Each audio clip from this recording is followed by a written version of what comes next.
Hello বন্ধুরা, welcome back to MZ nursing education channel.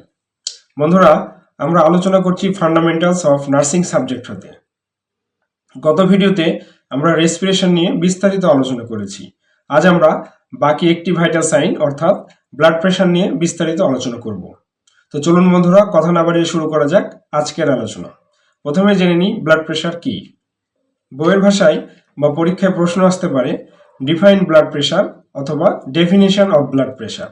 সেক্ষেত্রে আমরা বলবো বা লিখব, it is the lateral pressure exerted by blood on the vessel wall while passing through it. We measure the arterial blood pressure. অর্থাৎ রক্ত ধমনীতে চলাচলের সময় রক্ত কর্তৃক রক্তনালীতে যে পার্শ্বচাপ প্রয়োগ করে তাই ব্লাড প্রেশার। বন্ধুরা, there are 4 types of arterial blood pressure. অর্থাৎ ধমনী রক্তচাপ 4 প্রকার: systolic pressure, diastolic pressure, pulse pressure এবং মিন প্রেশার। বন্ধুরা, এখন এই 4টি ব্লাড প্রেশার সম্পর্কে জেনে নিই। Number 1, systolic pressure. Contraction period of the chamber of heart. It is the maximum pressure during ventricular systole. It is usually 110 to 140 mm of mercury in case of adult.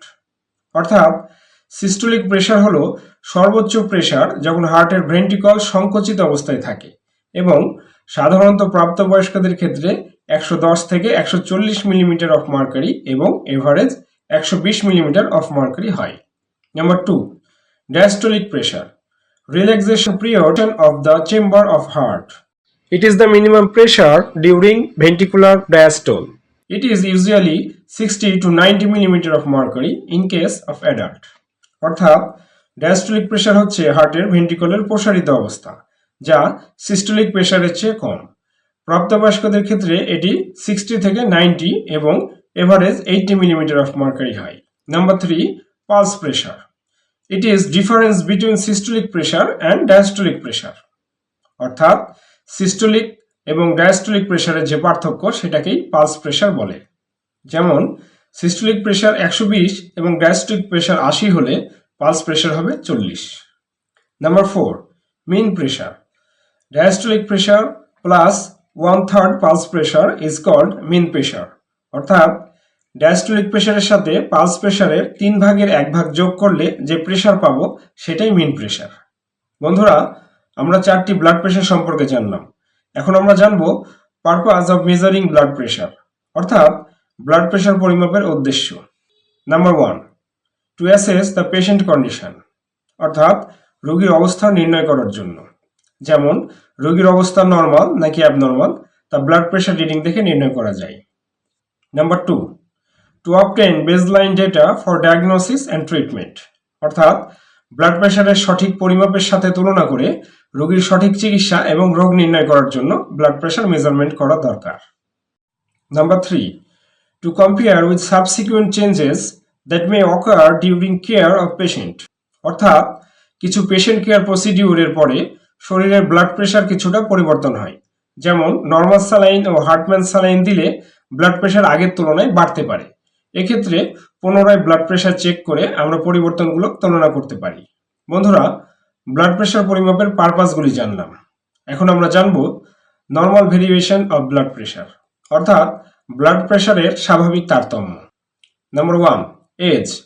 Lower in children and higher in old people than adults. The normal range is as under, অর্থাৎ প্রাপ্তবয়স্কদের তুলনায় বৃদ্ধদের blood pressure বেশি থাকে এবং শিশুদের কম থাকে। চলুন বন্ধুরা, একটি ছকের মাধ্যমে এক নজরে দেখে নিই বয়স অনুযায়ী ব্লাড প্রেশারের কেমন তারতম্য ঘটে। নিউবর্নদের ক্ষেত্রে systolic pressure 30 to 50 millimetre of mercury এবং diastolic pressure 10 millimetre of mercury. ইনফ্যান্টের ক্ষেত্রে systolic pressure 70 to 90 millimetre of mercury এবং diastolic pressure 50 millimetre of mercury. চাইল্ডদের ক্ষেত্রে systolic pressure 80 to 100 millimetre of mercury এবং diastolic pressure 70 millimetre of mercury.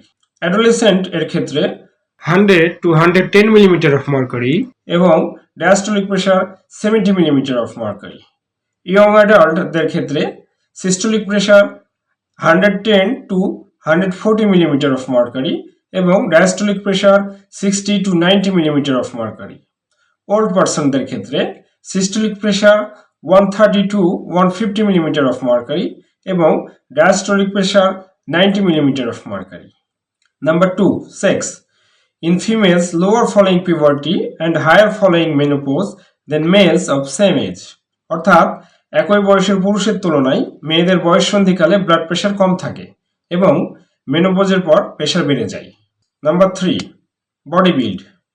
Higher in person with overweight, অর্থাৎ যে সকল ব্যক্তির শরীরের ওজন বেশি তাদের ব্লাড প্রেশারও বেশি। Number 4, position. Lower in lying down position when sitting or standing, অর্থাৎ দাঁড়িয়ে কিংবা বসে থাকার তুলনায় শুয়ে থাকা অবস্থায় প্রেশার কম থাকে। Number 5, time. Lower in the early morning than evening, অর্থাৎ সন্ধ্যার তুলনায় সকালে প্রেশার কম থাকে এবং শরীরে কার্যকলাপের জন্য প্রেশার বাড়তে থাকে। Number 6, activity.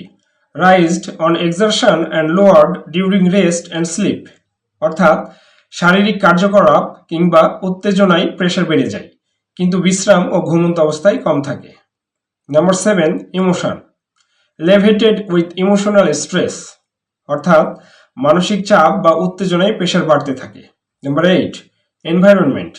লেভেটেড in noisy and crowded situation, অর্থাৎ বিকট শব্দে এবং জনবহুল এলাকায় শরীরের ব্লাড প্রেশার বাড়তে থাকে। Number 9, meals. Raised slightly after meals, অর্থাৎ খাবার গ্রহণের পর মেটাবলিজম বৃদ্ধি পায় যে কারণে শরীরে ব্লাড প্রেশার বৃদ্ধি পায়। বন্ধুরা, এতক্ষণ আমরা ব্লাড প্রেশার নিয়ে বিস্তারিত আলোচনা করলাম। আশা করি এই আলোচনা থেকে আমরা ব্লাড প্রেশার সম্পর্কে ভালোভাবে বুঝতে ও শিখতে পেরেছি।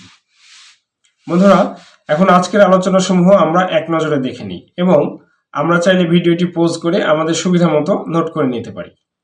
বন্ধুরা, নোটটি দেখার আগে যদি ভিডিওটি ভালো লেগে থাকে তাহলে চ্যানেলটি সাবস্ক্রাইব করে পাশে থাকা বেল আইকনটি প্রেস করে দেবেন যাতে করে পরবর্তী ভিডিও নোটিফিকেশন সর্বপ্রথম পৌঁছে যায় আপনার কাছে। এবং যদি ভিডিওটি আপনার কোনো বন্ধুর কাজে লাগবে বলে মনে করেন তাহলে অবশ্যই তার সঙ্গে শেয়ার করে দেবেন। বন্ধুরা, দেখা হচ্ছে পরবর্তী ভিডিওতে ইনশাআল্লাহ। চলুন বন্ধুরা, নোটটি দেখা যাক।